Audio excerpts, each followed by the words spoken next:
Film dimulai dengan memperlihatkan seorang direktur bank federal yang sedang berada di dalam mobil menuju kantornya. Ketika keluar dari mobilnya, terlihat ia sedang dikejar oleh beberapa wartawan yang menanyai tentang masalah keuangan. Di sisi lain nampak sekelompok orang yang berada di depan komputer, tengah mengawasi direktur bank itu. Ketika hendak masuk ke dalam kantor, tiba-tiba secara mengejutkan direktur itu tertembak. Para kelompok orang di depan komputer itu pun segera memberitakan hal tersebut. Karena tewasnya direktur Bank Federal telah menyebar. Terlihat pasar saham yang tiba-tiba anjlok dan ternyata mereka semualah yang merencanakan kejadian itu. Di sini terlihat dua orang yang pergi dari ruangan itu dan masuk ke dalam mobilnya. Namun tiba-tiba dua orang misterius bertopeng menghampiri mereka. Pria bernama Alex itu pun ditarik keluar dan tidak lama terlihat dia telah masuk ke dalam penjara. Film pun flashback memperlihatkan 15 tahun sebelumnya tentang keluarga Alex. Mereka adalah keluarga imigran kecil dari Ukraina, menuju Kanada untuk sebuah kehidupan yang baru. Mereka tinggal di sebuah kota kecil yang ada di London. Harapan semua imigran tentang hidup yang enak tidaklah sesuai harapan, di mana keluarga ini mengalami kesulitan dalam hal keuangan. Alex yang terlihat masih kecil, di sini ia tidak mempunyai banyak teman. Hanya sebuah komputer milik ibunya sebagai hiburannya. Ia bisa mengakses semua informasi yang ada di internet. Dia membuka situs untuk belajar kode program. Dan itu yang memacunya untuk bisa kuliah. Karena dia sangat ingin kuliah, dia harus menabung untuk kuliahnya sendiri. Karena sangat tidak mungkin jika mengharapkan dari kedua orang tuanya. Untuk mengumpulkan pundi-pundi uang, dia pun mulai melakukan klik iklan yang ada di internet sebagai pemasukannya. Dan trik ini dilakukan dengan mengubah alamat IP di komputernya agar bisa dengan mudah mengumpulkan banyak klik dari iklan tersebut.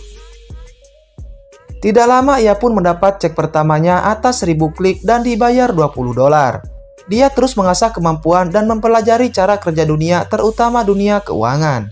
Alex mempelajari tentang kerentanan sistem. Namun, tak lama ia mendengar kedua orang tuanya yang sedang bertengkar. Hingga ia pun memutuskan untuk pergi ke kedai kopi. Di sini terlihat sebuah berita di televisi tentang sebuah serangan cyber yang dilakukan oleh kelompok hacker yang ada di dark web, yang dipimpin oleh Z. Setelah itu, Alex pun kembali ke rumahnya. Di sana terlihat ibunya sedang menangis. Alex pun bertanya tentang apa yang terjadi. Dan ibunya menunjukkan sebuah surat dari bank yang berisi tentang pemecatan ibunya. Dia khawatir kalau dia tidak bisa membayar tagihan bulanan, maka rumah mereka akan disita. Alex pergi ke kamar dan memberikan semua uang yang telah ia tabung untuk kuliah. Dia memberikan uang itu kepada ibunya untuk membayar tagihan dari bank sehingga rumah mereka tidak akan disita. Setelah itu nampak Alex begitu sangat kesal terhadap bank yang sudah memecat ibunya. Uang yang ia kumpulkan bertahun-tahun untuk kuliah akhirnya habis untuk membayar rumah mereka. Dan tentu ia harus memulainya dari awal lagi. Ia kembali mencari uang lewat internet dan membuka situs dark web. Sebuah kelompok hacker online yang belakangan ini sering dibicarakan di televisi. Tapi ternyata untuk masuk ke sana membutuhkan sebuah persyaratan, yaitu harus mencuri sebuah kartu kredit. Di sini Alex mencuri data dari teman sekolahnya yang menggunakan kartu kredit dari ayahnya. Alex pun membocorkan data itu ke dark web. Alex bertanya kepada salah seorang dari dark web tentang bagaimana cara mendapatkan uang. Orang yang ada di dark web menyuruh Alex untuk menjual laptop ilegal yang dikirimkan lewat paket dan harus menemukan pembeli yang cocok. Dan Alex pun memulai menjual barang ilegal yang dikirim oleh seseorang yang ada di dark web. Dalam sebulan ia berhasil mengumpulkan banyak uang untuk kuliahnya kembali. Karena Alex telah memiliki bekal yang cukup, Alex pun berpamitan kepada orang tuanya dan pergi ke kota untuk kuliah. Di sana ia menyewa sebuah apartemen. Dalam situs dark web, Alex yang sudah naik pangkat, kini ia dapat membeli sebuah kredit card yang digunakan untuk membeli barang mewah di pasar gelap. Dan ia pun akhirnya membeli jam tangan Rolex untuk ia jual kembali di sebuah toko perhiasan. Tapi di sini ia tak berhasil menjual satupun dari itu. Dari luar toko terlihat seseorang menghampirinya dan orang ini bernama Si. Si ingin mencoba menjualkan jam tangan milik Alex ke toko yang menolaknya tadi. Namun, ia menginginkan jatah 30% jika berhasil menjual jam tangan milik Alex. Si pun masuk ke dalam toko dan menjualkan jam tangan Alex yang dia sendiri tahu jikalau itu merupakan jam tangan curian. Namun tak lama ia pun keluar dari pintu belakang. Alex menanyakan bagaimana Si dapat melakukan itu. Si berjanji akan mengajarinya kalau Alex memberitahu bagaimana cara mendapatkan jam tangan itu. Hingga mereka berdua pun akhirnya bekerja sama untuk menjual barang gelap ke beberapa pelanggannya. Singkat cerita, akhirnya mereka pun mendapatkan begitu banyak uang dari hasil penjualan barang gelap tersebut. Di sini Shin kembali ke Alex yang berada di dalam penjara. Dia meminta 5 menit untuk menggunakan internet namun tidak digubris oleh para sipir di sana. Kembali ke waktu sebelumnya. Di sini Alex mengurungkan niatnya untuk pergi kuliah. Dia ingin melakukan sesuatu hal yang lebih besar lagi. Ia pun kembali menelpon Si. Di sini Alex mengatakan kalau ia ingin memberikan pelajaran kepada banker yang korup. Si mempunyai relasi di berbagai layanan dan ia meminta para temannya untuk memfoto kartu kredit para pelanggan mereka. Si pun mengajak Alex ke tempat strip club milik temannya. Di sana temannya memberikan sebuah kartu kredit yang tidak terbatas. Mereka berniat menggunakan kartu kredit tersebut sekali saja, karena terlalu beresiko untuk menggunakannya berulang kali. Mereka pun melancarkan aksinya, dan berhasil mengambil uang yang ada di kartu itu, dan berlanjut pergi ke pesta. Nah, pagi harinya Alex mempunyai ide untuk membalas dendam kepada bank yang telah memecat ibunya. Dan ia meminta Si untuk membantu melancarkan aksi balas dendamnya itu. Mereka berdua pun berangkat menuju Bank Internasional Kanada. Alex akan berpura-pura menjadi nasabah baru. Alex pun mendatangi salah satu customer service. Tak lama setelah mengobrol, ia berpura-pura menjatuhkan pulpen yang ada di sana. Alex pun memasang sebuah flash disk di komputer tersebut. Tak lama komputer itu pun mengalami gangguan. Alex bergegas pergi kalau ia akan kembali nanti. Ketika ia keluar dari bank, keamanan bank pun memintanya untuk kembali karena ada masalah keamanan. Si yang mengejarnya ikut diamankan oleh pihak keamanan bank. Di sini Curtis, kepala keamanan bank pun datang. Ia pun meminta Si untuk keluar dari ruangan itu. Ia menunjukkan flash disk milik Alex dan menanyai dari mana ia mendapatkan itu. Alex sempat tak ingin membocorkan tentang dari mana ia mendapatkan flash disk itu. Namun karena Curtis mengancam akan menyerahkan Alex ke polisi, Alex pun akhirnya berbicara. Alex mengatakan tentang kerentanan sistem di bank tersebut dan celah yang mudah dimasuki oleh virus. Si yang menunggu di luar akhirnya bisa melihat Alex yang keluar tanpa ditahan. Secara tak terlihat, di sini mungkin Alex telah membocorkan seluk-beluk mengenai dark web kepada Curtis, sehingga di sini Curtis dengan mudah membebaskan Alex. Dan sepertinya Curtis memiliki rencana terhadap Alex. Setelah itu, terlihat Curtis sedang menawari sebuah pekerjaan kepada narapidana perempuan. Narapidana perempuan itu bernama Kira. Dan Kira terpaksa menerima pekerjaan dari Curtis karena dia ingin catatan kriminalnya dihapus.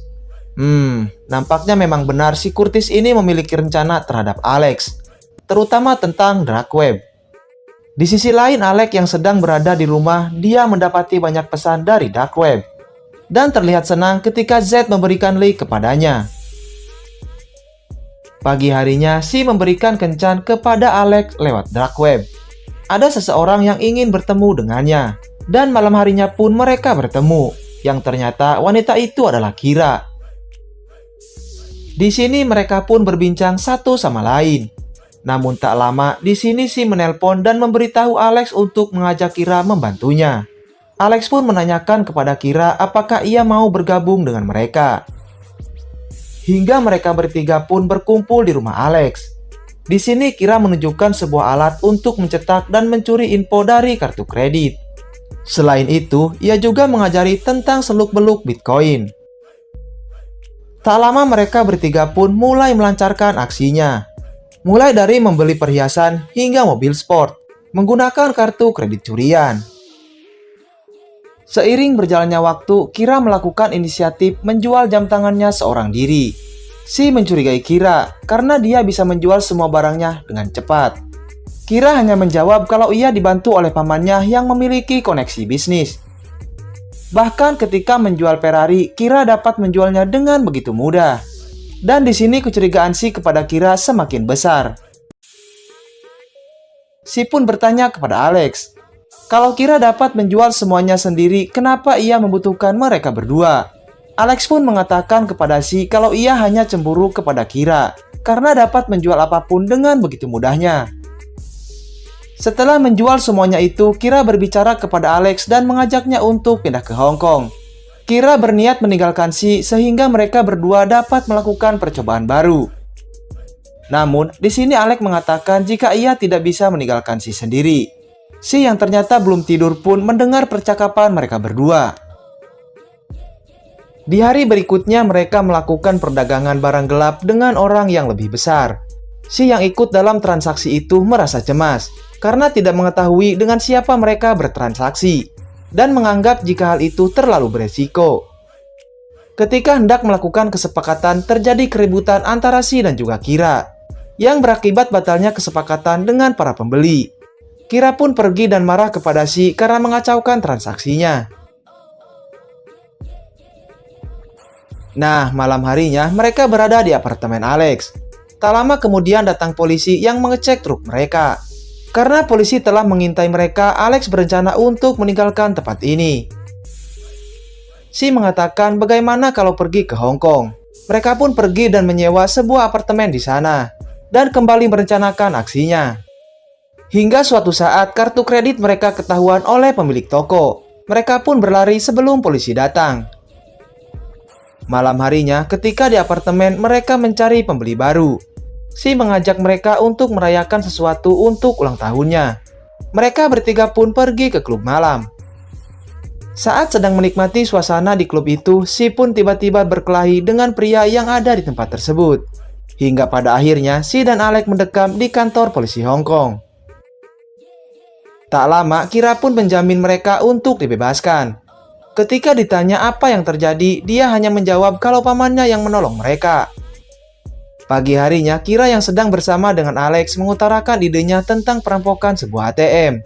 Tak lama Si datang dan memberikan beberapa uang hasil dari penjualan barang-barang yang ia lakukan. Dia melakukan pembelian barang dan menjualnya kembali seperti yang ia lakukan di Kanada. Si memberitahu kalau ia menggunakan kartu kredit yang tidak terbatas. Namun, Alex yang mengetahui itu pun marah kepada Si. Karena mereka sudah berjanji untuk tidak menggunakan kartu itu lagi. Dan Si menggunakan kartu itu tanpa penyamaran sama sekali. Alex pun mengusir Si dan menyuruhnya untuk pergi dari tempat itu. Di hari berikutnya, Kira dan Alex melakukan pencurian di ATM. Mereka menarik tunai dari semua ATM dan meninggalkan kartu nama bertuliskan Dark Web. Tak lama kemudian, di televisi terlihat berita tentang perampokan ATM di Hong Kong. Nah, di apartemen terjadi perdebatan kecil antara Alex dan juga Kira. Kira ingin mengakhiri semuanya dan hidup normal. Sedangkan Alex tidak ingin semuanya terhenti karena bank telah merampok orang tuanya dan tentu mereka harus mendapatkan hukuman. Dan tiba-tiba ada sebuah notifikasi di laptop Alex. Z menghubungi Alex dan mengucapkan selamat atas berhasilnya perampokan ATM. Di sini Alex ingin melakukan pertemuan dengan Z, tapi Z tentu menolaknya.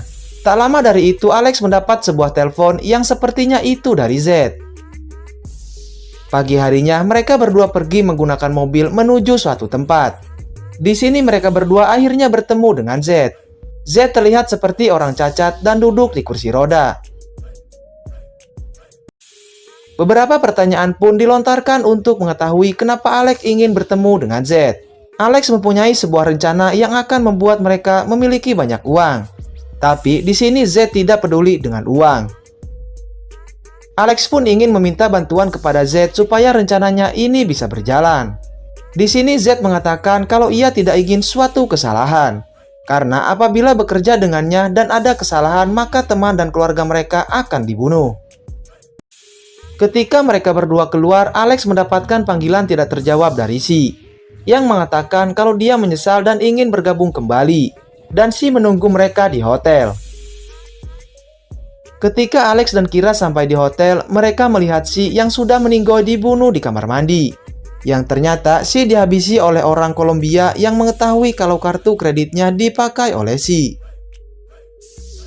Kalau Si tidak kembali ke hotel, maka Alex dan Kira lah yang akan dihabisi. Karena kejadian itu, mereka berdua pun pergi menggunakan pesawat terbang. Mereka berdua pergi dan melakukan pekerjaan bersama Z. Di sini Z sudah mempersiapkan sebuah tim dan mereka tinggal menunggu perintah darinya. Kira kembali mengajak Alex untuk pergi setelah semua ini selesai.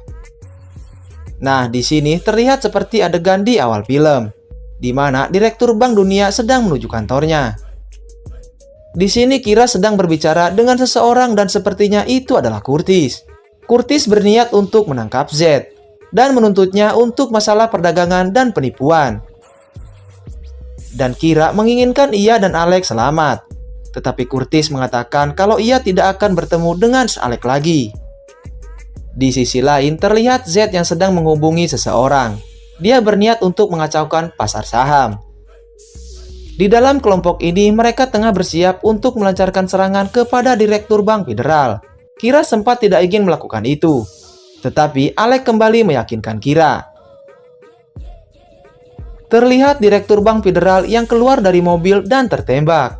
Tidak lama setelah kejadian itu, kelompok ini pun membuat sebuah berita mengenai tertembaknya Direktur Bank Federal.